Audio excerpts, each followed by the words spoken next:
नमस्कार, आपण पाहत आहात आपल्या भागातील ताज्या घडामोडींचा आढावा। कराड तालुक्यातील बनवडी ग्रामपंचायत पुन्हा एकदा चर्चेत आली आहे।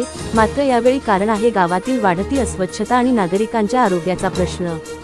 संत गाडगेबाबा ग्राम स्वच्छता अभियानांतर्गत 2020 ते 21 आणि 2021 ते 22 या वर्षांत विभागीय स्तरावर प्रथम क्रमांक पटकावत तब्बल 10 लाखांचा पुरस्कार मिळवलेली ही ग्रामपंचायत आज गंभीर अस्वच्छतेच्या समस्येला सामोरी जात आहे।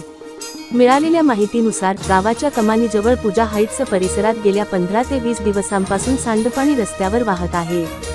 दुर्गंधीमुळे नागरिक त्रस्त झाले असून वारंवार तक्रारी करूनही ग्रामपंचायतीकडून दुर्लक्ष होत असल्याचा आरोप स्थानिकांनी केला आहे।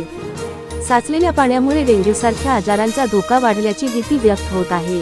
एका मुलाला डेंग्यूची लागण झाल्याची माहिती समोर आली आहे, त्यामुळे नागरिकांमध्ये चिंतेचे वातावरण निर्माण झाले आहे।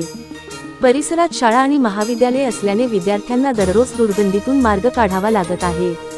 पुरस्कार मिळवणे वेगळे आणि तो टिकवणे वेगळे, असा सवाल ग्रामस्थ उपस्थित करत असून तात्काळ गटार दुरुस्ती करून समस्या सोडवण्याची मागणी केली जात आहे। या प्रकरणाकडे ग्रामपंचायतीचे लक्ष कधी वेधले जाणार आणि नागरिकांना या त्रासातून कधी दिलासा मिळणार, हे पाहणे आता महत्त्वाचे ठरणार आहे।